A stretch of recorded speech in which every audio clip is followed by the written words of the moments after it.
This is the OMFL.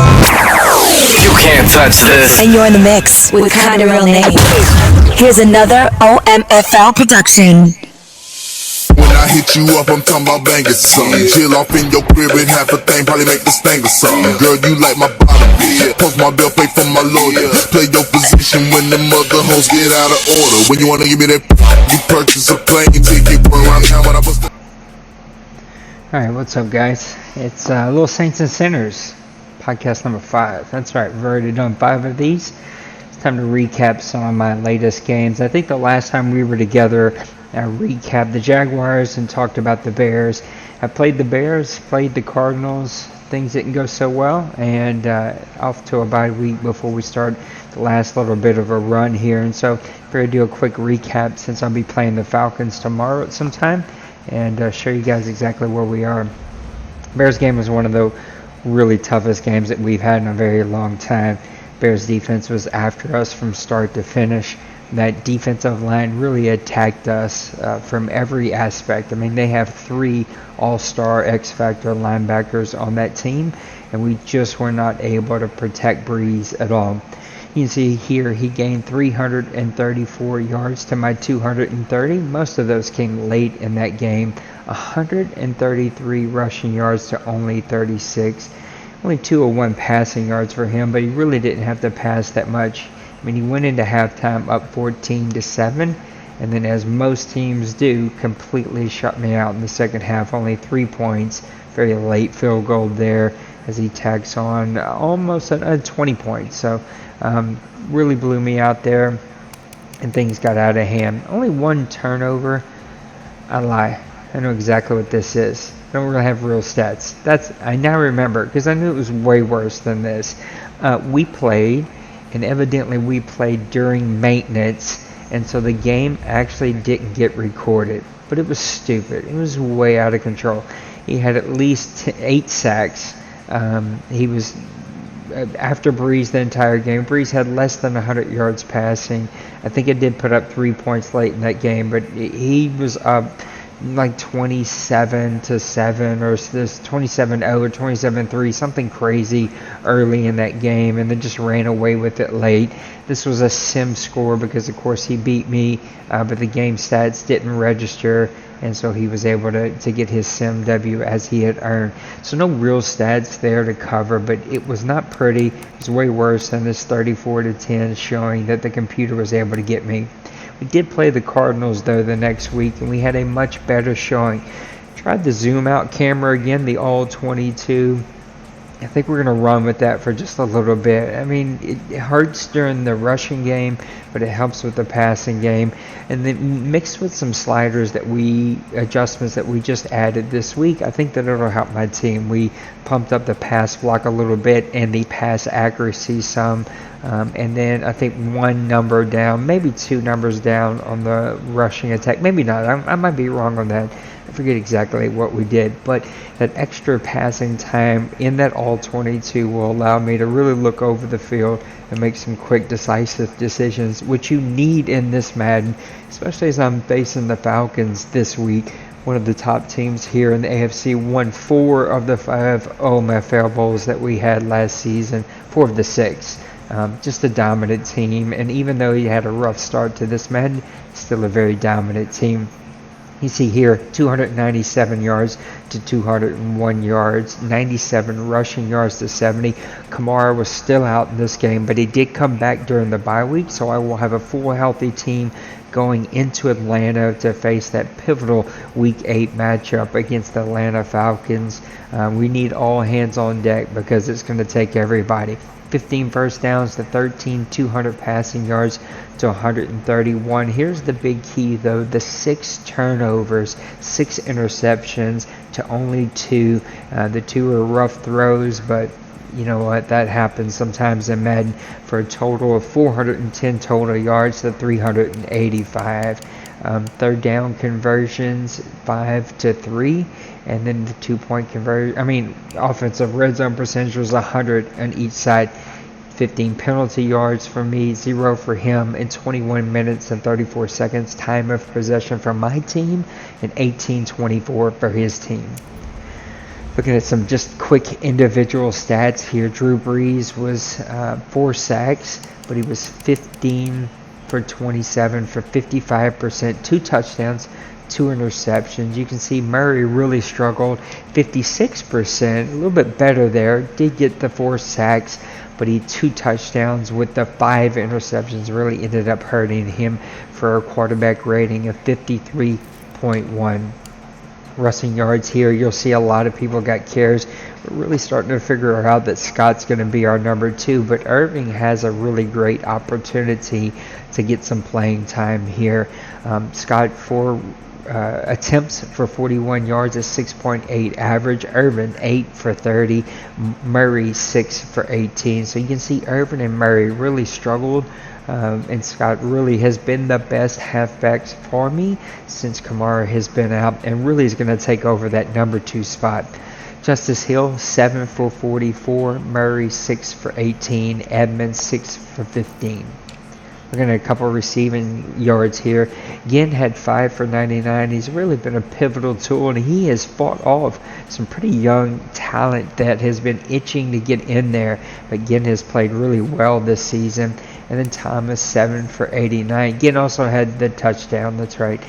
Isabella for him is, I think, oh no, he's a rookie. Not as important. He imported, I think, a defensive tackle. I could be wrong, though, because I think that might have been Mo.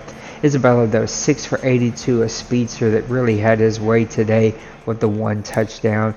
Hakeem Butler had 5 for 54, and Kirk threw in 4 for 34. Quick sacks, you'll see exactly where all these sacks came from. 2 from my left tackle, Armstead. 1 from his right tackle, Marcus Gilbert. Humphreys, his left tackle, gave up 1. His center, Justin Pugh, gave up 1. And then my right guard, Dercher, gave up 1. Now let's look at some defense here. Kevin Armstrong played exceptionally well for him. 7 total tackles. Jones, Thompson, all in the top leaders for him. Anzalone for me, 6 tackles. Look at some tackles for loss here. Rankins played well, really in the backfield, even threw in a sack in the day. His guy did too, though, Allen, with the 2 tackles for loss and the sack to go for the day. 2 sacks coming from Chandler Jones, 1 coming from Davenport, 1 from Jordan, 1 from Payne, and 1 from Michael Dodge? I don't know. Here's all the interceptions. All kinds of guys got in the stat line here. Thompson for him, his free safety. Left outside linebacker Reddick. Cornerback Robinson. Strong safety Williams.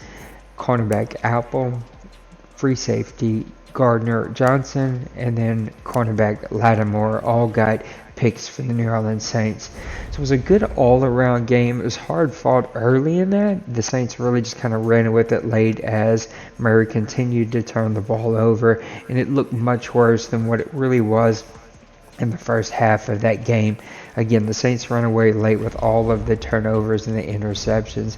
That's going to bring us to our bye week where we sit. We just advanced a few minutes ago. So we are actually sitting now into week number 10. And it's time to play the Falcons at 2-6. It's kind of a win at all costs now if we're going to make a run for this. Falcons are sitting pretty at 5-3. And nothing, I think, really new to negotiate in my current contracts negotiations. Still waiting on Drew Brees. Still waiting on Ted Ginn. Really don't think that I'll bring back Ted Ginn. I've spent a lot of draft picks and trades and some other ways of getting receivers on this team. I've just got too much young talent to continue sit on them, and it's time that they get some playing time. And that's not going to happen as long as Ginn is on this roster. Even at 2 years for $10 million, it's just not going to be worth that money. I really have to decide what to do about Drew Brees. I'll show you a little bit later on, but I was able to keep a pretty cheap quarterback, Ted Ginn, on this team. I just got to decide, is he going to be my guy moving forward? Kayvon Webster's a guy that I'm still talking to. He really only liked the contract length of 1 year. We're going to go 3.7 and 1.3. I'm sorry. It's going to bring that average up to a 4.95. He feels like a 4.84 is fair. I think this is good. For 1 year, this guy can still cover. He can still run. He's got some size. I think he'll be okay for 1 more year stopgap while we get some more draft picks for the next draft. He still wants more bonus. So we'll think on that one a little bit. I don't know that I'm going to go so much higher. Maybe 1.35 somewhere in there, and we'll see where that one falls. PJ Williams, I just got to see if I can develop him. His man coverage and zone coverage is pretty low. He can run, but I'd much rather bring Kayvon Webster back with me. AJ Klein, again, another guy I just want to wait on. He has decent speed, good tackle. He's an average linebacker, somebody that you can definitely plug and play for a little bit, but I think I want to wait and see exactly what I plan on doing with him. Dan Arnold, a young tight end, but I have a lot of young tight ends on this team. This price isn't that bad. 2 years at 3.78. Probably going to offer him 3 years at this price. Just throw this out there and see what he says. He's going to take it. And so gives me a young tight end on the cheap to go with my other young tight ends. I still have a rookie that I can put back on the practice squad if I need to. And we'll see how that one falls. So Josh Martin, Vince Bingle, Justin Hardy, those 3 guys, I definitely want to bring them back on the cheap. I don't know that I like this Justin Martin deal. 3 years, 20 mil. I think I'm going to let him walk, especially since Davenport is now starting over him. Justin Hardy and Vince Bingle both are super cheap. I think I'll definitely bring those guys back. Darnell Sankley, I'm not going to bring him back. His speed is just going to limit him on my team. And then Newhouse is another guy that I don't think I'm going to bring back, even at 1 year. Might bring him back just to kind of have a stopgap, a cheap, $270K. I can easily cut him in the preseason if I need to. And then your lyric John is another guy that on the super cheap that I could just bring back and cut if I need to. So it's kind of where we sit with our player negotiations. Again, a quick look at some standings and some stats here before we let everybody go. My team is still very much struggling and not quite out of it, but man, Fat Lady is definitely tuning it up. Now, I got 2 more games with the Falcons, 2 more games with the Panthers, and 1 more game against the Buccaneers. So I have a time to fight my way out of here, but there's very little room for error. It helped that the last game last week, all 3 of these guys lost, and I was able to win. It kind of kept me in the hunt there. But I'm going to need for that to happen a lot for me to have a real chance at a playoff run here. Pretty much think that my season's over. But with the new slider adjustments, getting Kamara back, maybe we can make some things happen. Not the schedule. Let's look at some stats before I let you out of here. Next 2 weeks are going to be really big for me. We'll see what my team can do. Drew Brees, 141 for 217, spit it out there. 1 touchdown, 11 touchdowns, 11 interceptions. 50-50 is not what you want to see there. 64% completion percentage, but I really think with a little extra time, an increase in throwing accuracy, you'll see Drew Brees start to put up more Drew Brees numbers. 1,875 yards is nothing to really brag about, but 34 sacks is a lot. We're giving up a lot of sacks, and we got to figure that out with this offensive line. Murray is my leading rusher so far this year, but mainly because Kamara has been out. Can't talk tonight. It's time to hit the hay. Murray, 66 rushes for 214 yards, a 3.2 average, no touchdowns. He really has been a struggle to get going, but you can see Scott has been a good find for me. 34 rushes, 182, 5.4 average, 1 touchdown on the year, and then we'll get Kamara back, 33 for 129, no touchdowns, but he's been out for a very long time here. Receiving, Michael Thomas and Ted Ginn really sharing those catches. 489 yards for Thomas, 467 yards for Ted Ginn Jr., 3 touchdowns for again, 2 touchdowns for Michael Thomas. Cook's doing a pretty decent job, 23 for 311, 2 touchdowns for him. And then Traquan Smith has really been a good player for me, and he's played really well. 15, 284, 18.9 average, but the 3 touchdowns has been nice. And then Valdez Scantling is another guy that you're going to start to hear a lot more from as our season progresses and we get into next season. Anzalone's still playing pretty decent ball for me at middle linebacker. 55 tackles, 5 of them for a loss, 1 sack but no interceptions. I really would like to see him play better in the pass defensive aspect of his game. Payne really has been such a good find for me. 46 tackles on the year, 6 of them for a loss, 2 sacks, no interceptions. I use him a lot though. We've been close, a lot like Anzalone, but we need to make some of these plays. Gardner Johnson, another rookie that is playing pretty good for me. 38 tackles, 1 tackle for loss, 2 interceptions for him. Davis is the guy that I want to see more from. 36 tackles, 4 of them for a loss, 1 sack, no interceptions. He covers the tight end a lot. I really expected more from him. He's that linebacker that comes in a sub-linebacker position that plays a lot of those like nickel and dime positions, those big nickel you'll see me come out of. I'd like to see more plays come from him. We'll look at my kick return. That has been better, but Deontay Harris, 37 for 26.6 average, almost 1,000 yards. No touchdowns, but he is getting better at the kick return. And then punt return, he really hasn't had a lot of opportunities because my defense and offense have not done a very good job as of late. 12 punt returns for 139 yards, only 11.6 average, no touchdown. But I really hope that as we can get some things figured out that we'll see him really begin to shine in this role. So that's a quick look at where we sit here. It's week 10. We've dug ourselves into one hell of a hole here, but with some recent slider adjustments, I think that the potential is there, but there is no room for error, and it's going to take us playing flawless football to get things turned around.